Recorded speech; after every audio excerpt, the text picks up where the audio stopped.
Well, welcome back for another episode, Spirit Bus 33 fam. Jyotishamara here, once again, excited to take a little trip with you, expanding our consciousness, learning how to become our favorite versions of ourselves, living more in the now, all while embarking on this wild, wondrous earth experience. Join me each week as we evolve together, exploring traditional, holistic, interdimensional, sometimes straight up woo, spiritual minded thinking and practices.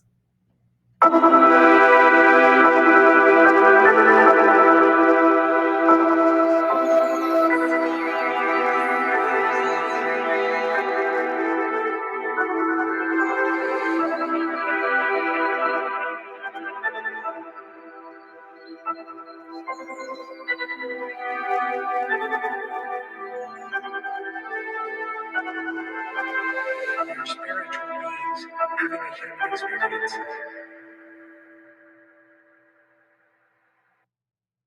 Thank you for being here. Thank you for having this earth experience, same time as me. Before we buckle up, before we take this little trip, check in with yourself. I invite you to do a body scan, starting at the top of your head, all the way down to the tip of your toes. If you need to pause this, do so, but really check in. What do you need?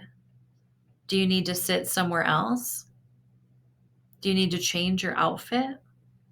Is your shirt scratchy? Do you need to put socks on? Are you thirsty? Do you need to go brush your teeth? If you're moving around, practice being able to do this scan amongst your movement. Recognize if you need to slow your pace or quicken it. Does your shoelace need to be tied? Are you wearing something uncomfortable? If so, okay, pause this audio. Text yourself a reminder to donate that scratchy item or to put it in a specific place so that you don't wear it again during this type of movement. These body scans, they're such an important part of our healing journey.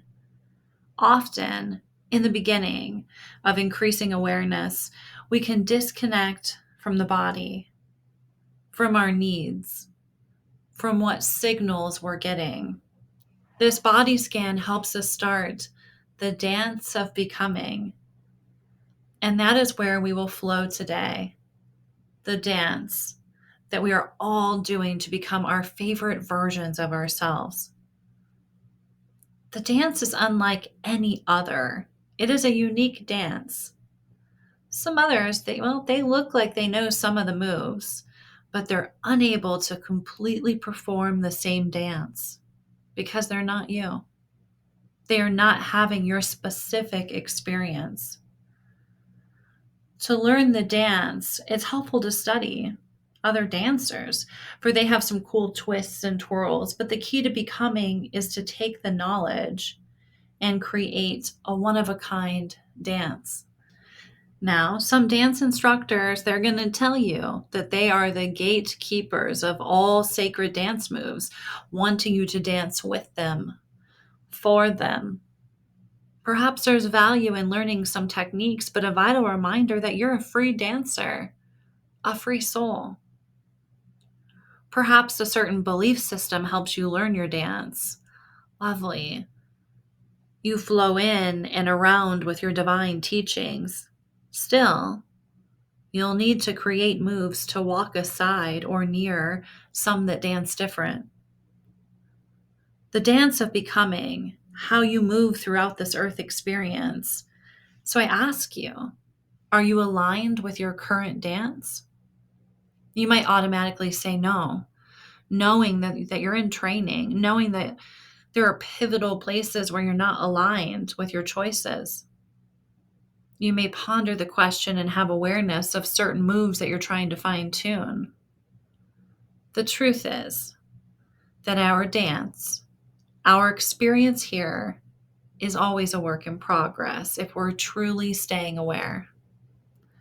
The more that you get to know yourself on the rawest, the realest level, there will always be a challenge for you to reach your next favorite version. The journey, this act of love for yourself, this adventure of fine tuning, of healing, it's your gift to yourself, it's your gift to others, and it's your gift to the world. And because you get to choose here, you get to choose, and your choice depends on how far you decide to take this all. You have the choice to live noticing the feeling, the aftermath of staying unaligned, or choosing to move into alignment. From the smallest examples to the most noticeable, I invite you to take some inventory, either right now or after this episode, on what is out of alignment, what needs to be adjusted. Make a list.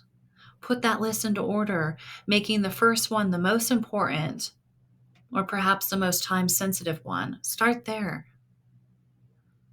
Remember that awareness is necessary to be changed, to flow and change.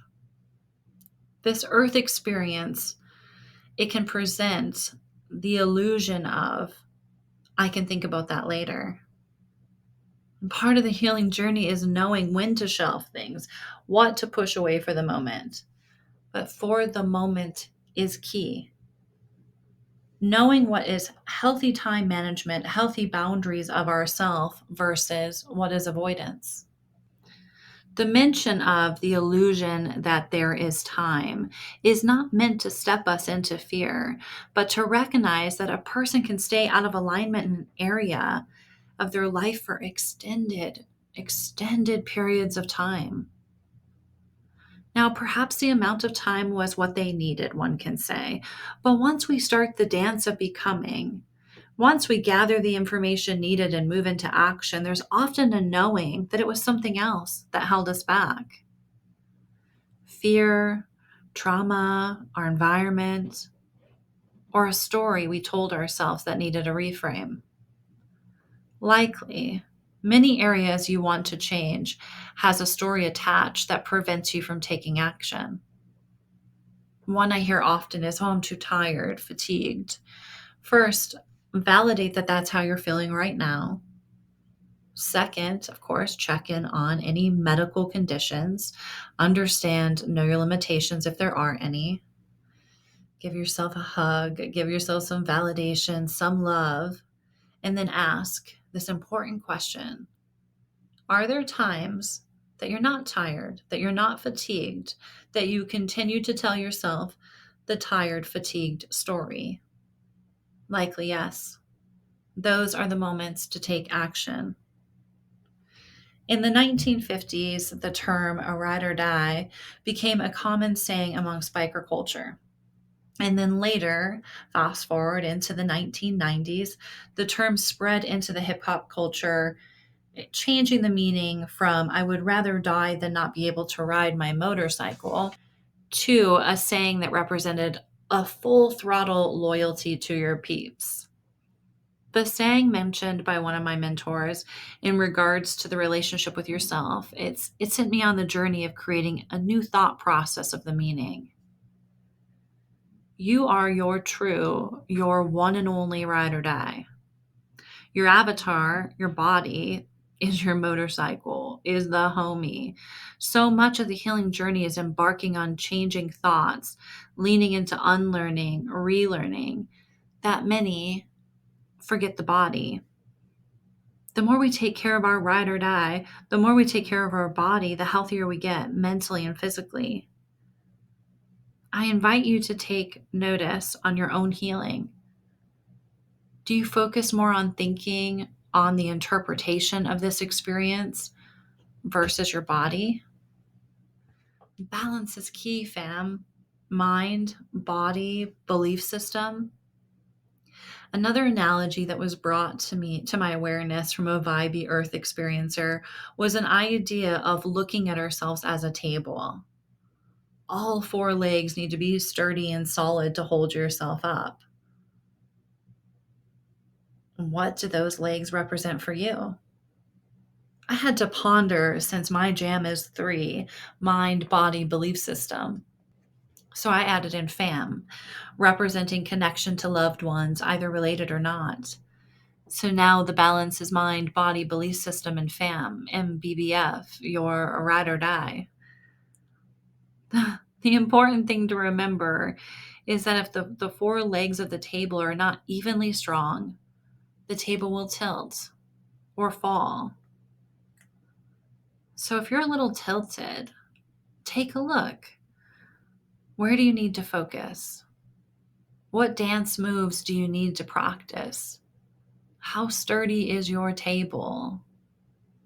And how are you showing up for your ride or die?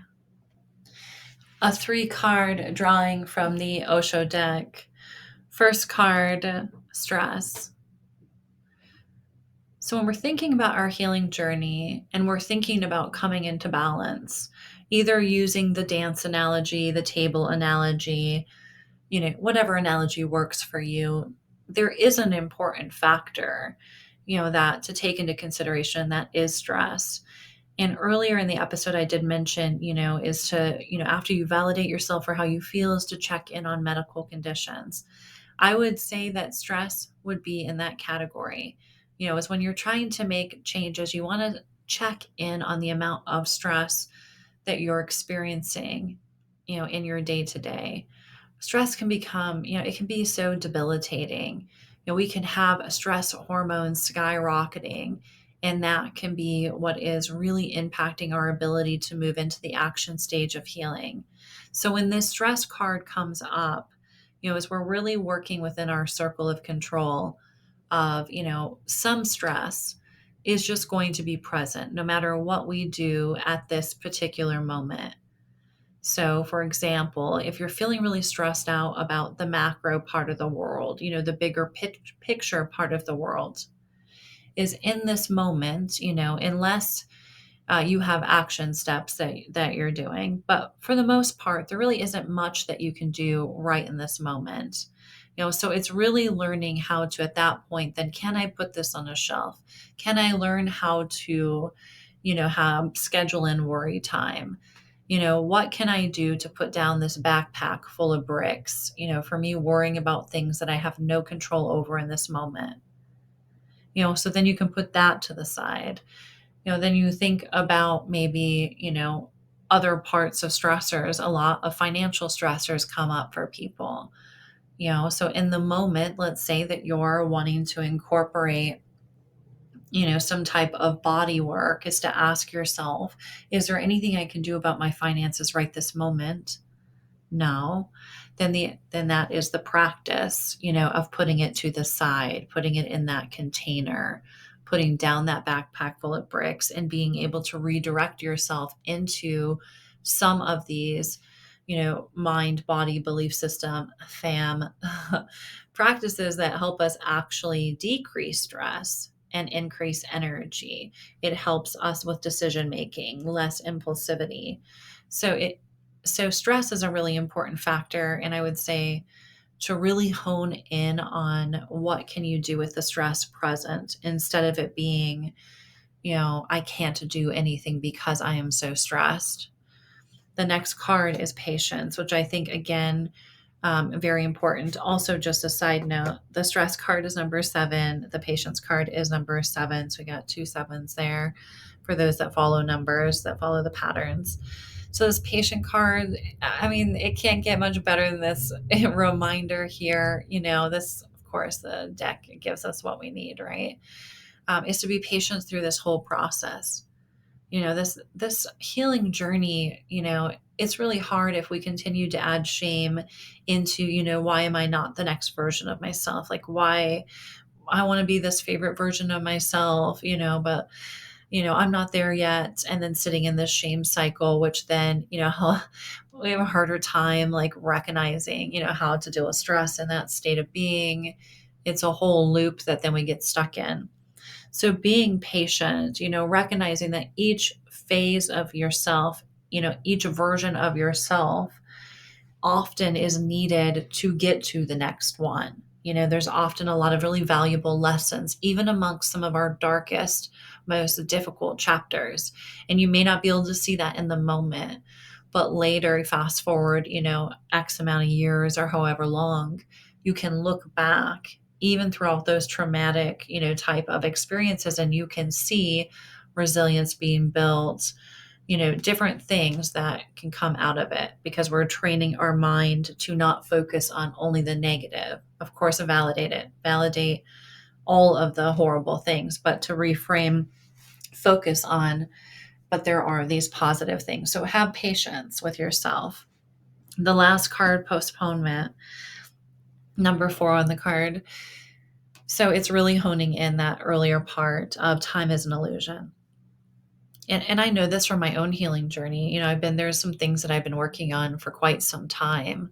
We get really caught up in, oh, I'll do it tomorrow. Or for some of us with concentration difficulties or, certain rigid behaviors, it's like, oh, well, I messed up this week. I got to start on Monday. It's like, no, start again today. Start where you're at. If you're feeling like you don't know what to do, go back to what works. So really thinking about, what are you postponing? What keeps coming to your mind and saying, this is for you? Pay attention. Do this thing. This is what you need, and really recognize to make sure that you are not staying in that postponed state. Well, thank you for taking this little trip with me. I know that these are short, bite-sized little trips. And I am so honored for you to be spending your precious energy, your sacred energy, chilling with me. My link tree is in the episode notes if you want to check this out any further. But fam, we're on this healing journey. I appreciate you.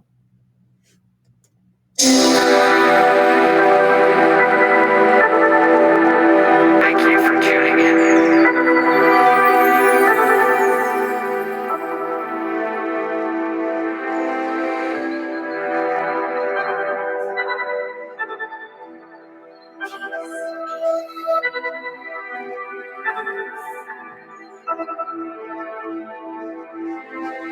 Your spiritual beings having a human experience.